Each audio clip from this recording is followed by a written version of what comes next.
I was always afraid as a kid of the nuns, you know, the big penguins who were going to like smack you in the head with a ruler, which is what they always did anyway.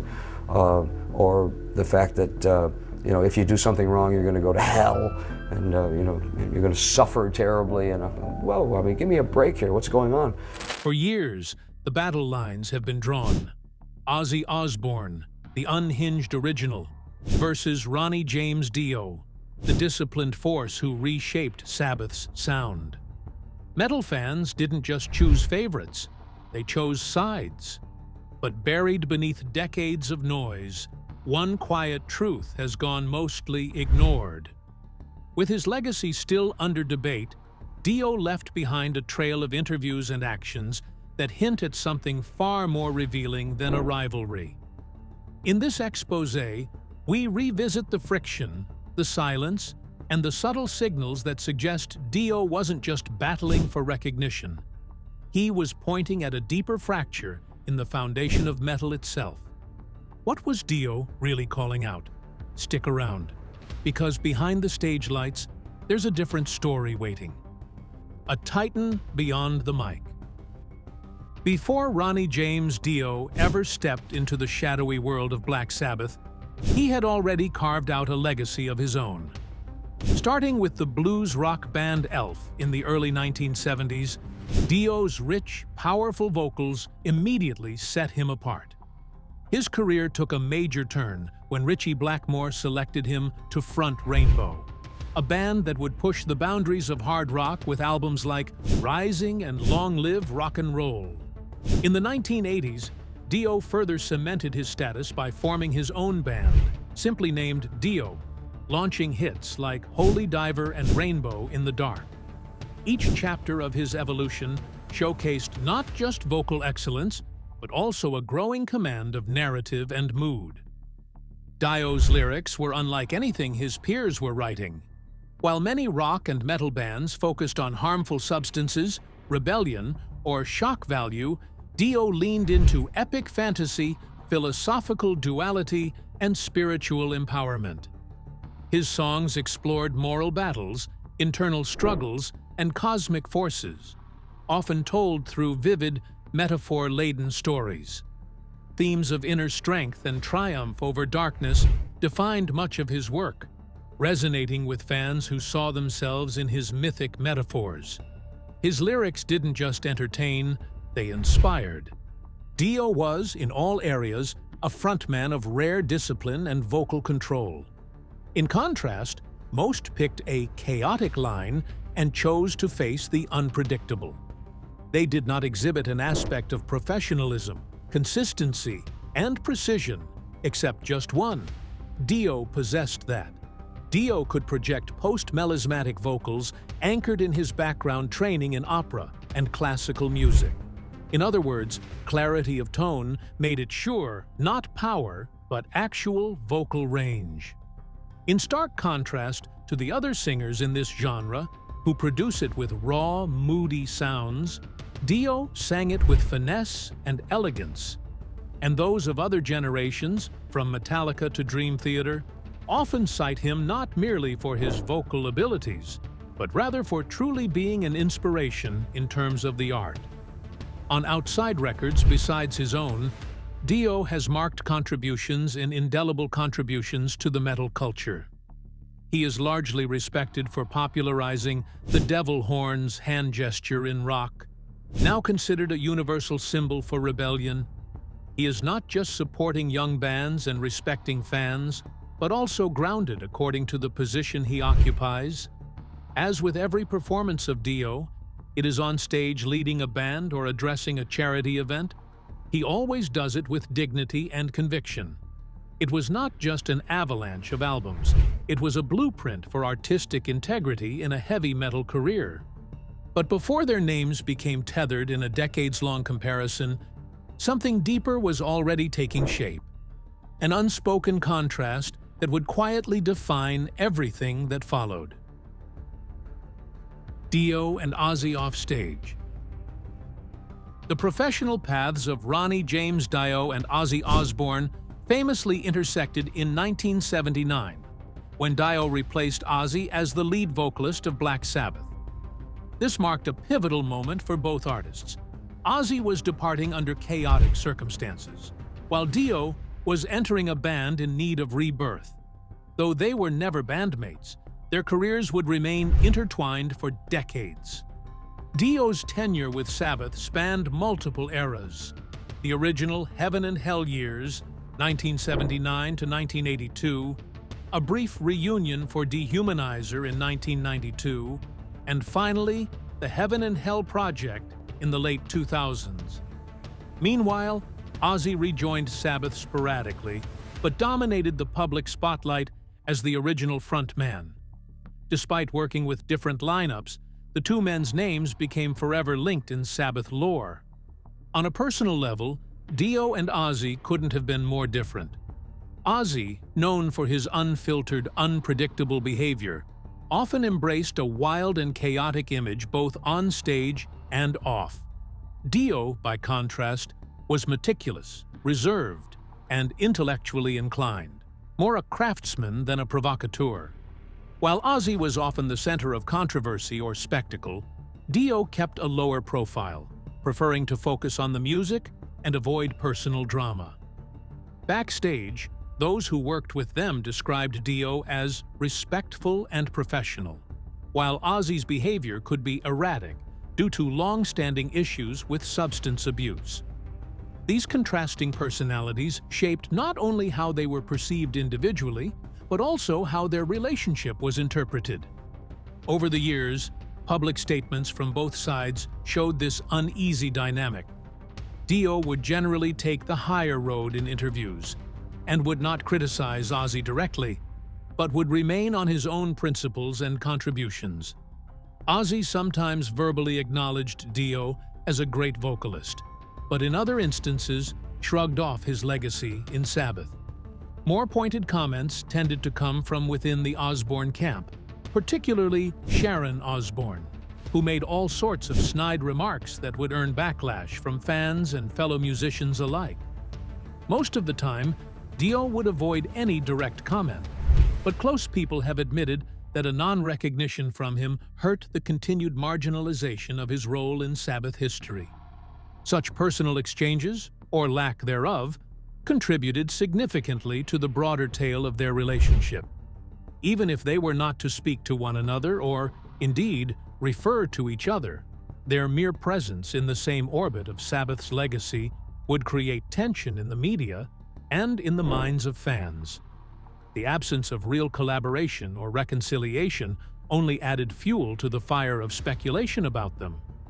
Although the two never fought openly in front of each other, the coldness between them spoke volumes. It was a proxy war, rather, a quiet divergence of two very different artists who happened to cross paths momentarily but never truly connected, leaving in their wake a trail of complex impressions that would shape people's memory for a long time. Defining the sound. The sonic identity of Black Sabbath shifted dramatically between the Ozzy Osbourne and Ronnie James Dio eras, each marked by distinct musical philosophies. During Ozzy's tenure in the 1970s, the band pioneered a new genre grounded in blues-based doom and slow, heavy riffing. Songs like Black Sabbath and Electric Funeral carried an almost primal weight, driven by Tony Iommi's down-tuned guitars and Bill Ward's thundering, jazzy drumming.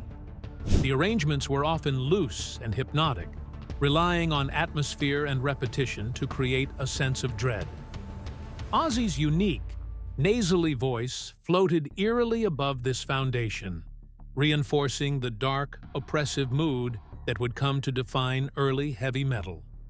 When Ronnie James Dio entered the picture in 1979, he brought with him a different sensibility, one shaped by classical influences, power rock, and a tighter approach to songwriting. The music became more polished and structured, with greater emphasis on melodic lines, tempo changes, and dynamic interplay. Albums like Heaven and Hell and Mob Rules saw Sabbath exploring faster rhythms and more technical precision. Driven in part by drummer Vinny Appice's complex patterns, and Dio's soaring vocal control. Riffs remained central, but they were now matched with anthemic choruses and refined production, giving the songs a sense of momentum and narrative progression that was less prevalent in the Ozzy era. The contrast in lyrics was equally marked. They spoke of war, harmful substance addiction, insanity, and spiritual doom. Even the real, grim, and dark worldly problems give rise to these realistic, truth-laden tales. Geezer Butler sang words constituting themes of paranoia and political corruption, coupled with very stark, unsettling visions. Dio, on his part, filled his lyrics with mythic grandeur and allegorical depth. His songs called up dragons, angels, demons, and heroes, not as fantastic escapism, but as metaphors for personal and spiritual conflict. Whereas Ozzy's time seemed raw, reactionary, Dio's seemed deliberate, symbolic, taking the listener along his moral wars that obviously spanned ordinary storytelling. Such differences were not only stylistic, but also redefined what it could mean to be Black Sabbath. Ozzy defined the group as a set of dark prophets for a completely new heaviness, a new sound on a whole new national metal level, while Dio turned Sabbath into elegantly nuanced storytellers and purveyors of intense melodic metal. Each incarnation defined its work in the sound for its era, probably adding to the band's repertoire rather than replacing it. The Sabbath of the 1970s and the Sabbath of the early 1980s were two expressions of the same core: dark, power, and truth, delivered through different musical languages, divided by allegiance. Within the heavy metal community, the divide between fans of Ozzy Osbourne and Ronnie James Dio often goes beyond musical preference. It becomes a matter of personal identity. Some fans define themselves as Ozzy loyalists, seeing him as the only authentic voice of Black Sabbath and the original architect of its dark, groundbreaking sound. Others view themselves as Dio defenders, celebrating Ronnie's vocal prowess and lyrical sophistication as the true evolution of the band. These identities can be so deeply ingrained that they influence how fans perceive not only the music, but the artists themselves, turning preference into allegiance and difference into opposition. This division frequently manifests as toxicity online. Social media threads, YouTube comments, and Reddit discussions often devolve into personal attacks, accusations of not being a real fan, and outright dismissal of one era or the other. Gatekeeping is common, with some users claiming that only Ozzy-era Sabbath counts as real metal, while others accuse Ozzy fans of clinging to nostalgia and ignoring Dio's technical superiority. These digital echo chambers reinforce biases, and any attempt to praise both eras equally can be met with hostility or downvotes. Instead of uniting under the broader legacy of Black Sabbath, fans often retreat into tribalistic silos. Differences between generations escalate divisions within this group. Possibly for those who lived through the rise of Sabbath at the height of the 1970s, there may be a stronger emotional tie to Ozzy, the voice that marked formative years at that time. In contrast, younger listeners, definitely those who were introduced to Sabbath through neighborhood remastered Dio-era records, video games, or modern metal-inflected experiences, may feel more connected to Dio's refined sound. And the platforms do make a difference in how fan groups are formed and expressed. Traditional metal forums, for instance, are the ones that can be expected to have a more conventional group of fans adults rather than the young among Ozzy-era fans. Reddit, such more recent social spaces, will host much broader and deeper conversations, albeit rife with the typical factional tensions. In fact, this rivalry leads to much damage as far as the true dimensions of Black Sabbath's legacy are concerned. The band really reinvented itself with both these singers, with each taking a chapter in the history of metal that is dissimilar and significant. However, most of the time, it is difficult for one to derive actual engagement with such realities simply because of the committed loyalty from fans. Instead of celebrating the band's versatility and all the richness of what could be found in its discography, discussions tend to get stuck in the binary of either-or. This tribalism narrows the view fans have of one of the most important bands in rock history, graying not only the music itself, but the greater value of creative diversity in metal. Dio downplayed by Osbournes. Over the years, Sharon Osbourne has made several public statements about Ronnie James Dio that have been widely interpreted as dismissive or outright disrespectful. One of the most infamous examples came when she referred to Dio as a midget, a remark criticized as not only offensive, but deeply unprofessional, particularly given Dio's respected status in the metal world. Though Sharon later downplayed the comment, its impact lingered. For many fans and musicians, the insult symbolized a broader pattern of minimizing Dio's role in Black Sabbath and the heavy metal genre at large. Rather than addressing musical differences, Sharon's remarks often came across as personal attacks, fueling long-standing tensions between the two camps. Ozzy Osbourne himself has generally taken a more restrained tone when speaking about Dio, but even his comments often carry a subtle edge. In interviews, Ozzy has occasionally dismissed the Dio era of Black Sabbath as something separate or not the real thing. While not overtly antagonistic, his phrasing often implies that the band's identity was rooted exclusively in his presence. Rarely does Ozzy publicly acknowledge the critical success of albums like Heaven and Hell, or Dio's role in revitalizing Sabbath during a creatively stagnant period. Whether intentional or not, his tone reinforces a hierarchy in which Dio's contributions are relegated to a secondary status. Such bias is extended not only towards Osbourne-led projects, but also to official Sabbath ventures, especially those that include the original lineup.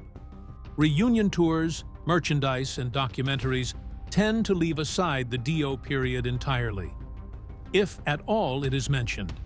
Examples of projects flaunting this trend include the End Tour and various remastered album packagings celebrating the Ozzy era while largely ignoring the vital Dio-fronted albums. Even when these periods are viewed in retrospectives or marketing material, most often, the Dio years are treated as a mere footnote rather than a central chapter in Sabbath's history. On the contrary, public backlash against the omissions and the perceived slights has been considerable. Fans of Dio and many neutral observers have exposed what they feel are revisionist tales, wrangled into an Osbourne narrative by the unreasoned jingoism over Sabbath's brand name. Musicians and critics alike have spoken on behalf of Dio for prominence within justifiable musical importance and artistic integrity. To many, the Osbournes' disdain is both disreputable towards Dio and disparaging of the complex historical richness of Sabbath. The continuing reluctance to give complete acceptance to the role of Dio remains the battleground for such fans who hold the faith that the band's legacy belongs to more than one voice. But the real controversy didn't end with the insults. It only deepened after Dio was no longer here to answer for himself. Posthumous legacy battles. Since Ronnie James Dio's death in 2010, his legacy has become a complex and contested issue, particularly in the context of how he is remembered within the official history of Black Sabbath. Despite his undeniable impact on the band's musical evolution, Dio is often given only brief or superficial mentions in major Sabbath retrospectives. Documentaries focused on the band's history, especially those produced or endorsed by the Osbourne camp, tend to center heavily on the original lineup and gloss over the Dio years as a mere footnote. While albums like Heaven and Hell and Mob Rules are critically acclaimed, their importance is rarely emphasized in Sabbath's officially curated narratives. This selective storytelling creates a version of history that downplays a crucial chapter, raising questions about who controls the narrative and why certain contributions are minimized. In response to this marginalization, fans and fellow musicians have taken it upon themselves to preserve and amplify Dio's legacy.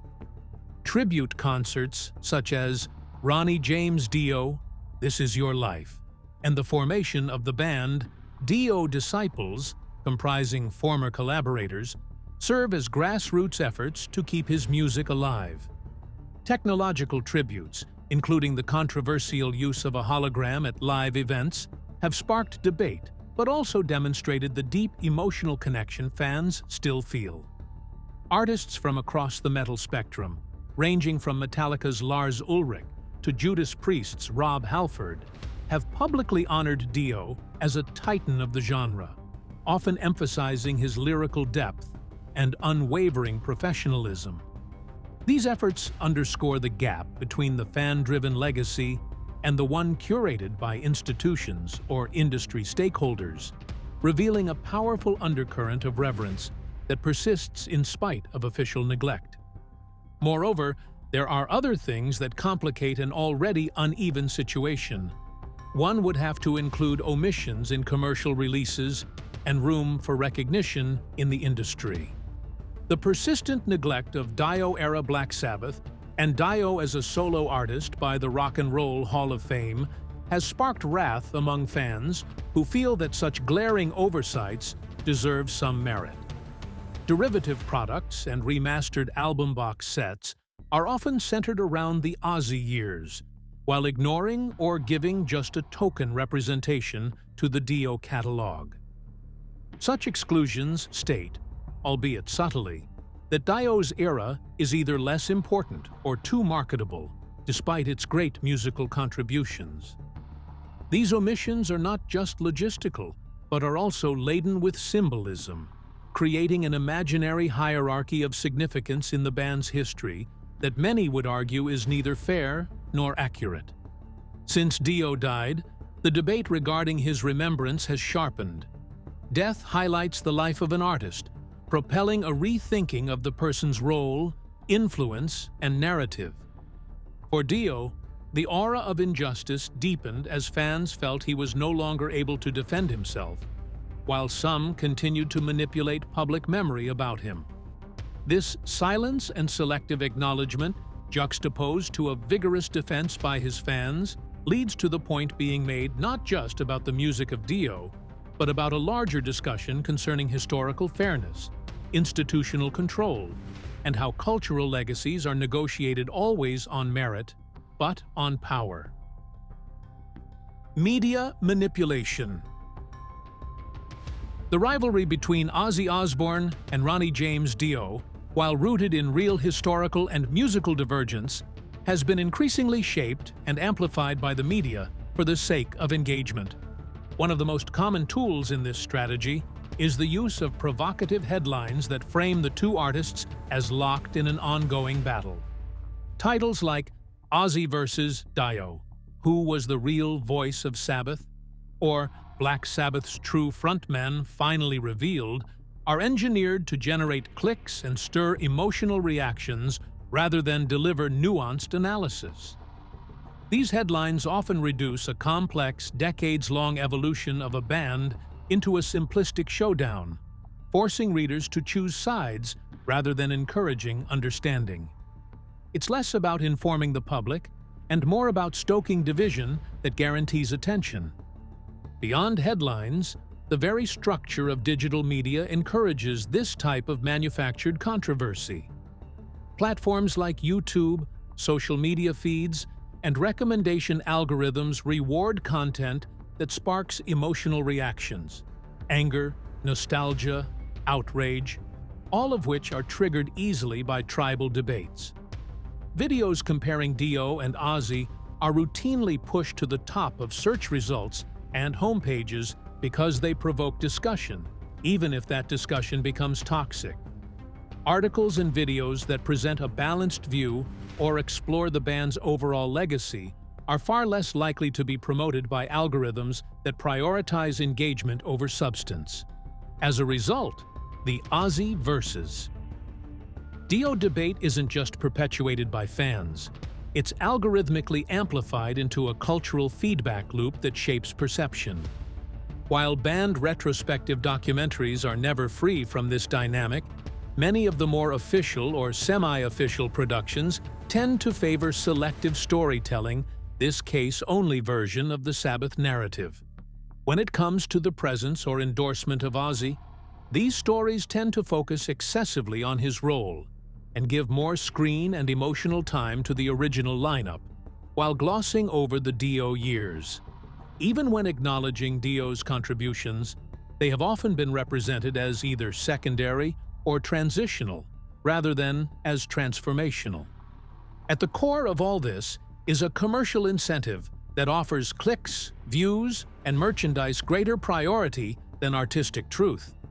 Rivalry drives engagement, and engagement delivers profit. So, by the very opposition of Ozzy and Dio, the consumption drama with its clearly defined heroes and antagonists is arranged well for branding, marketing, and fan mobilization, and it thus conflates both the music and the legacies of the artists with what are all important achievements, which are now reduced to content fodder. And value is stripped from the more valuable understanding of the evolution of Black Sabbath, letting go of the nuance that both periods of the band had to offer. Fame versus credibility. The Ozzy Osbourne era of Black Sabbath was defined not only by its musical innovation, but also by its enormous commercial success. Albums like Paranoid, Master of Reality, and Volume 4 became cultural milestones, selling millions of copies worldwide and embedding themselves into the DNA of rock radio and pop culture. Songs such as Iron Man, War Pigs, and Paranoid weren't just anthems of heavy metal. They were mainstream hits that broke genre boundaries and reached a global audience. The visual iconography of the band, particularly Ozzy's persona as the unhinged Prince of Darkness, helped solidify Black Sabbath's brand in the eyes of the public. By the time the band parted ways with Ozzy in 1979, it had already become a household name, firmly etched into the collective consciousness of the rock world. In contrast, the Dio era of Black Sabbath, though not as commercially dominant, found deep resonance within critical circles and among fellow musicians. Albums like Heaven and Hell and Mob Rules were hailed for their technical proficiency, compositional maturity, and lyrical depth. Dio's operatic vocals, coupled with more intricate arrangements and fantasy-based lyricism, earned praise from progressive rock fans and aspiring metal musicians alike. The band, under Dio's direction, evolved from being primarily riff-driven to embracing more structured and dynamic songwriting. While the radio might not have played Children of the Sea as often as Paranoid, musicians and critics viewed Dio's Sabbath as a sophisticated reinvention rather than a replacement, a version of the band that pushed the genre forward in complexity and thematic ambition. There is a divide that exposes an age-old dichotomy in the history of music: the act that sells millions versus the act that builds the future of the genre. Led by Ozzy Osbourne, Sabbath stands as the classic image of heavy metal's darkness and grit, accessible, raw, and radio-friendly. Sabbath in the era of Ronnie James Dio, on the other hand, earned the moniker a musician's band, revered in the studios and backstage for its musicianship. One version filled arenas with a signature cultural image. The other touched their audiences' hearts and minds as much by pure technical artistry. This opens up a question that speaks to the very core of our concepts of legacy in music. Is legacy determined by millions who heard it, or by how greatly the music influenced those who did? Ultimately, this divide presents a very real challenge for the fans and historians alike in determining a band's magnitude. If put plainly, Ozzy's Sabbath introduced the world to heavy metal, whereas Dio's Sabbath further broadened its horizon and refined its voice.